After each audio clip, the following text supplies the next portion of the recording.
holding officials accountable. CBS 6 News. Good evening. I'm Greg Floyd. And I'm Michelle Smith. Tonight's top story, your money. From increased home foreclosures to higher than ever grocery bills to the rise in oil and gas prices, we are all feeling the pinch. The higher energy prices have viewers questioning their national grid bills. Tonight, you'll see how we took those questions straight to the company. And even more news out today that the nation's economy suffered another setback, job losses. They increased for the second month in a row, the worst it's been in 5 years. And 2 weeks ago, a group of co-workers in Saratoga asked the CBS 6 Fact Finder team to get to the bottom of their rising electricity bills. Now, to be fair, we gave National Grid all of the documentation we had and about a week and a half to look into the problem. But today, our Steve Flamish still got few answers. Are you absolutely certain you're not using more electricity? Absolutely. John Piccirillo and his co-workers are shocked by their electricity bills. They all claim they've been using less, but paying more. You know, for us, I think it's somewhere in the neighborhood of like 800 additional kilowatt hours over a period of 2 months. Pamela Del Signor was so intrigued, she began her own inter-office investigation. She found that 8 coworkers all had significantly higher usage, even those who'd switched to energy-efficient appliances and people who don't heat their homes with electricity. So that really didn't make sense to us. And then at that point, we just decided to get smart and call CBS. She called us, and we called National Grid spokesman Patrick Stella, who said, generally speaking, customers tend to misjudge their usage. You know, we try to work with them and try to figure out if they've had a lifestyle change, if they've added appliances to their home. The one definite change has been on National Grid's part. In recent years, the utility has altered the way it calculates usage. The days of somebody walking up the driveway to read your meter manually are gone. Now it can be monitored from the road through new wireless transmitter technology. CBS 6 wondered if the equipment might be malfunctioning. Stella agreed to check, but backed away and told us to turn the camera off when I asked if we could be there to watch. Can you shut that off? No, actually, keep it rolling, please, Bruce. This is the same thing we talked about on the phone. I don't understand what your objection is to letting us watch you do this process. After more questioning, Stella explained it is against National Grid's policy to allow the media or customers to see for themselves. We would give them a report of that, of our findings for that information. See, that doesn't sound very transparent to me. That's what we would do in this situation, and that's what we've done in the past.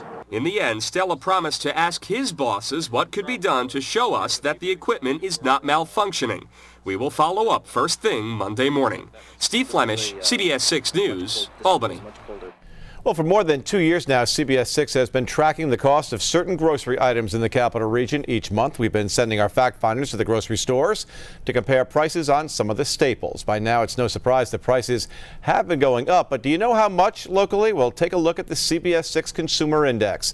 This has been a 2-year project of gathering prices. When we first started back in September of 2005, the cost of milk was $2.58 a gallon. Today, $3.36 a gallon. That is actually down 43 cents from last month. The Farm Bureau tells us the price went down because of lower demand for all dairy products.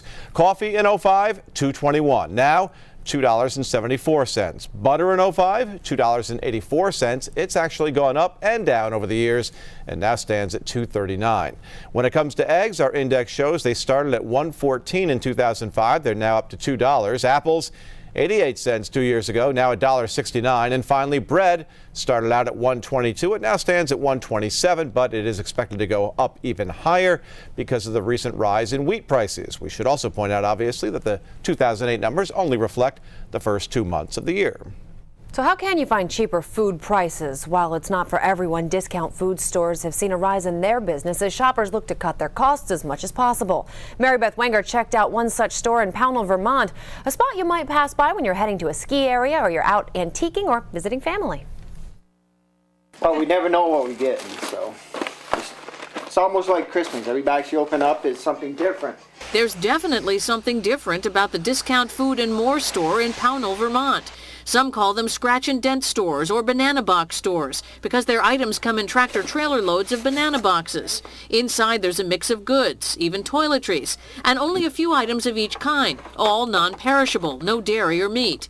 But how can they sell a box of Pop-Tarts for $1, cereal for $1.50, toilet paper for 50 cents, and 2 bottles of water for $0.25? This comes from a regular grocery store shelf. They get to silver from a reclamation center. That's where traditional grocery stores send back goods that just didn't sell well or were partially damaged.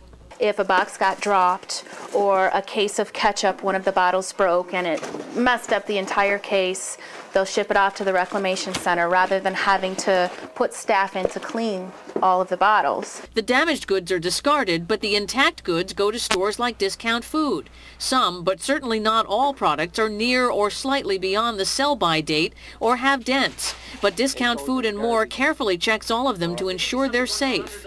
All the seals are intact. Everything is made from the manufacturer to last a long time. And if you went to your own pantry and went to the back of your pantry, I'm sure you'll find something possibly that would be expired or even close to date.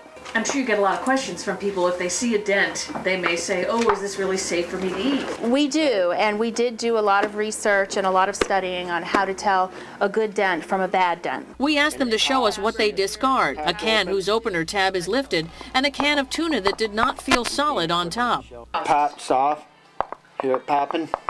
And that went right in the trash. The Wall Street Journal reports discount food stores are doing anywhere from 10 to 30% more business this year. You see maybe a sign of the economy kind of like getting people in the door? We do. We see more now people doing the bulk of their grocery shopping rather than people that would stop just to take a peek and see what we had. We decided to put our own little market basket together of some household staples like juice, toilet paper, pasta sauce, crackers, cereal, olive oil. Let's take it to the checkout and see how we made out. Our basket items still had the prices from the grocery stores they were reclaimed from, so we could do a price comparison. At the original price, the 3 bags of groceries would cost $38.18, but at Discount Food and More, $16.10, less than half the cost.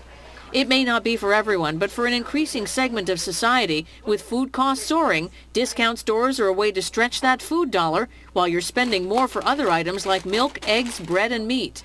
In Pownell, Vermont, Mary Beth Wenger, CBS 6 News.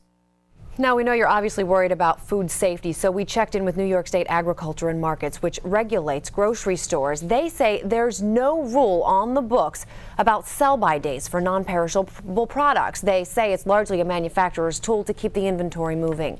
The Vermont Health Department said the very same thing. Now, while they're constantly monitoring, the state says it would become concerned if a store was purposely selling an unwholesome product.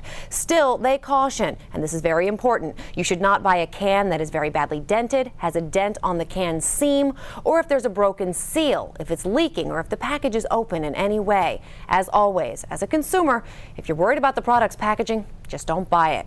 New York's Consumer Protection Board has some tips for buying foods in general. You can log on to our website, cbs6albany.com, for much more information.